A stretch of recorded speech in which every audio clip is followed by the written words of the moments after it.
Jesus says, I wait for you with tears in my eyes. Seek me until you find me. January 28th, 2017.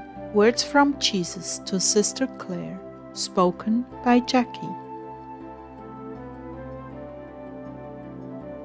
Clare began, May we be inebriated with the Lord's love and pour that love out on the lost and wounded humanity, living all around us, Heartdwellers. Although this message begins where Jesus is addressing me, later on he makes it clear that what he has said to me applies to each of you in a very unduplicatable way.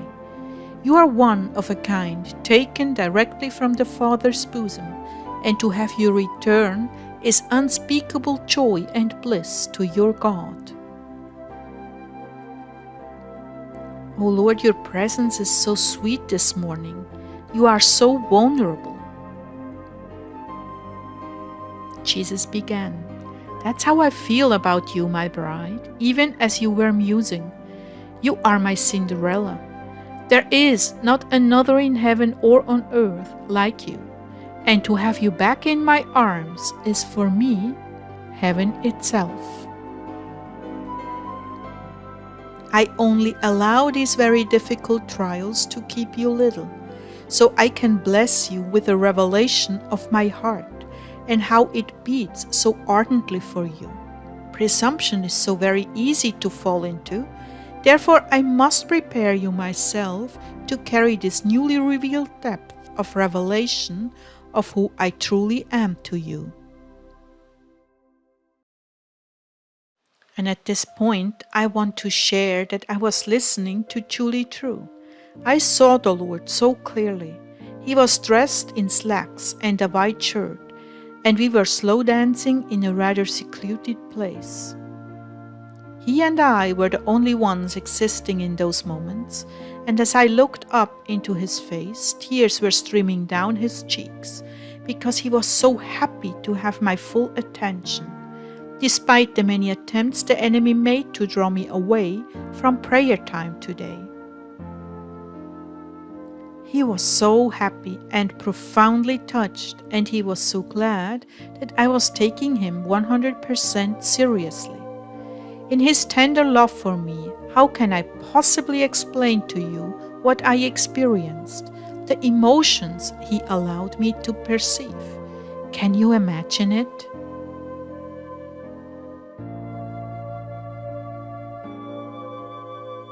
You are 17 and have a huge crush on a girl who is constantly busy with so many things that she only notices that the two of you have so much in common.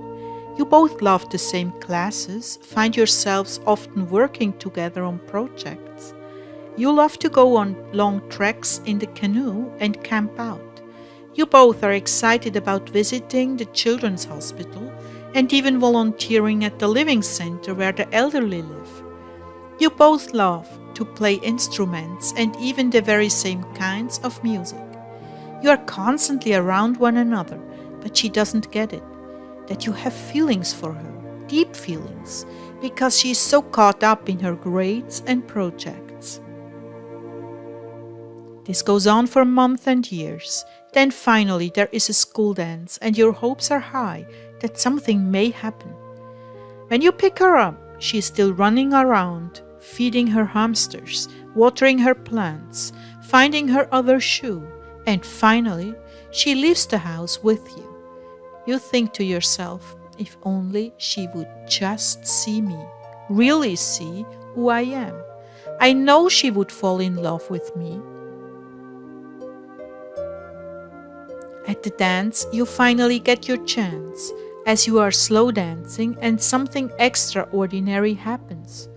For the first time ever, she sees you, and in that instance falls head over heels in love. Tears stream down your cheeks as you realize she finally gets it.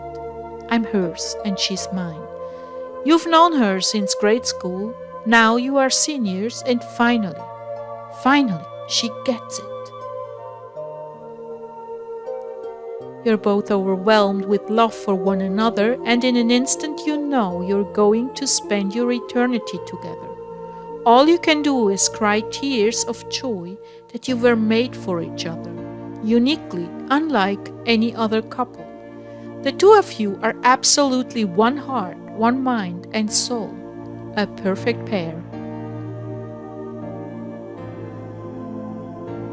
You see, as a tiny piece of God taken from within Him, you have your very own one-of-a-kind pattern of attributes. Call it DNA, just as an example. This pattern is unique and causes you to cherish the same things, the same colors, the same music, tastes, and choices in life.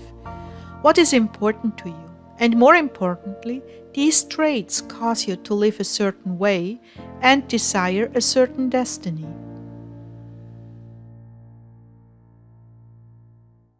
To put it in more childlike terms, as in Cinderella, the glass slipper finally fits the right foot and destiny has found its perfect match. What a fairy tale! God falls in love with a mere human. Yet it's not a fairy tale, it's real. And the couple is so much in love. And the most pain I've ever seen the Lord in, as an innocent, profoundly loving man, is the pain of rejection, because the soul does not believe they are loved by Him in this way. I remember one experience in heaven where He took me across a lake in a canoe to a tiny island on the edge of acres of lily pads. There was a little stone house built beneath a huge willow tree that covered the entire island. When we got there, 3 of my favorite Christian heroes of the past greeted me and spoke to me about my Jesus, who was still, by the way, sitting in the canoe with an obvious expression of anxiousness on his face. They explained to me how much He loves me and that He brought me here in hopes that I would finally receive His love and believe in Him. My unbelief in His love had cost Him years of grief and pain, and He hoped that perhaps these friends from the great cloud of witnesses would convince me and I would stop hurting Him and believe in His love for me. When they told me of this love, I glanced over at Him and said, "Is this true?"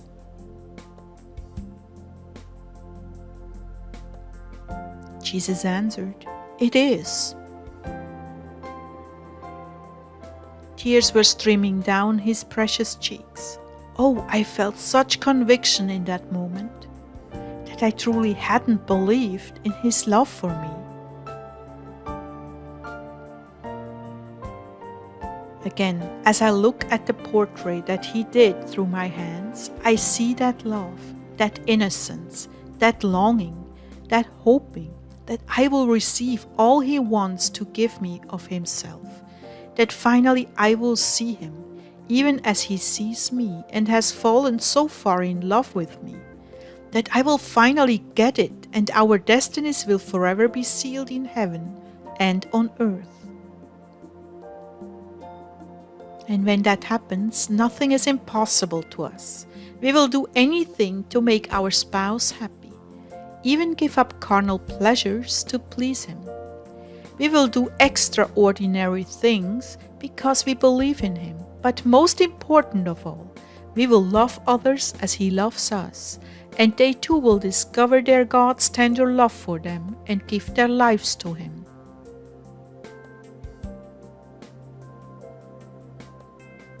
You have done a most excellent job of explaining, but I would like to take it a bit further and compare our relationship to your relationship with your cats and dog.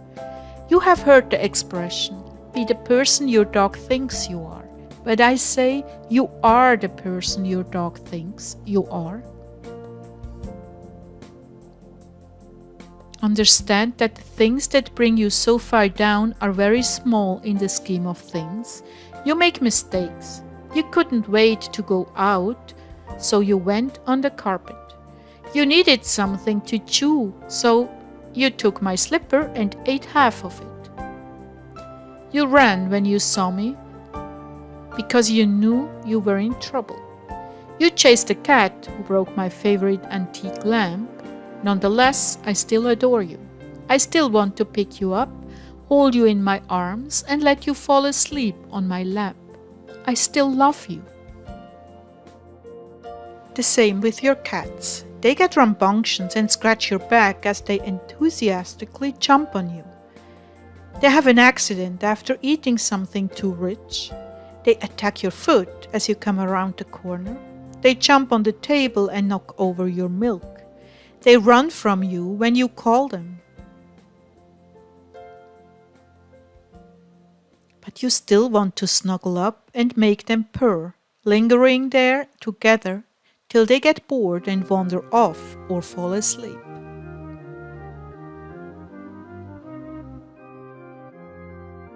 You see, my brides, I never tire of you. I never grow bored. I'm always delighted to be in your presence, soaking up your love, your praise, and affection. I love to speak to you gently as you read my words. I love to open up worlds of pictures when you read those words, to make it more real to you. I love to linger, holding you when you worship me in holy music. You have no idea what you mean to me or how I enjoy your company every day.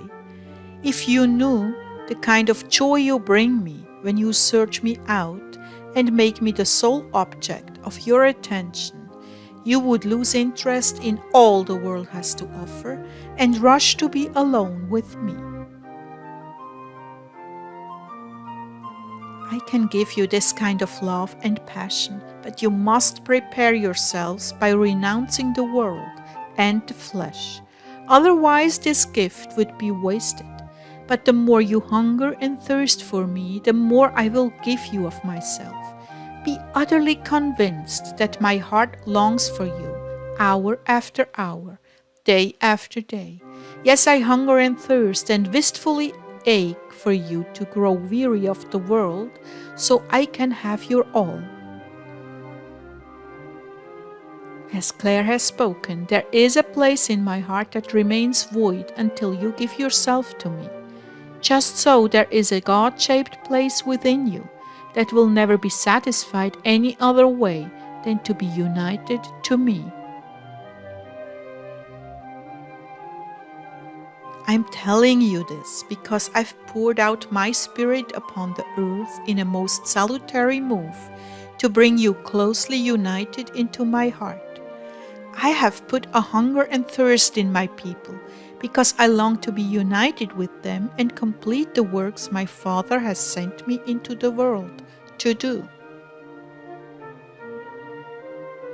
Souls are languishing, my people. Souls are dying in sin and going the way of perdition. You have it in your power to reveal me to them, but first you must fall head over heels in love with me, or you will give them the wrong message. No longer can legalisms be used to coerce people into salvation. It must happen through my love. They must be drawn by my kindness, forgiveness, provision that reveals that I'm with them. I do care and I do have a wonderful destiny for them. This is how you are to help me finish my mission, through love and caring. For this to happen, I must impart the fullness of my love to overflowing within your being. Rivers of love and living waters must gush from within you. I am the source of all rivers. You are my watercourses that bring life to the entire world. You must be connected with me in that intimate way. This is what opens the floodgates and fills you with life. This intimacy that cares only for loving me opens the way to fill you with grace. So I'm making an appeal to you, my loved ones. Seek me until you find me. Press in. I'm waiting for you. Truly, I wait day and night for you to put down all that interests you and focus entirely on my presence and commune with me. enthralled with me as I am with you. Let us rest in one another's loving presence and be saturated in our love. Then, as you touch others, they too will long for these living waters of love with such a passion that they will pursue me until they have found me.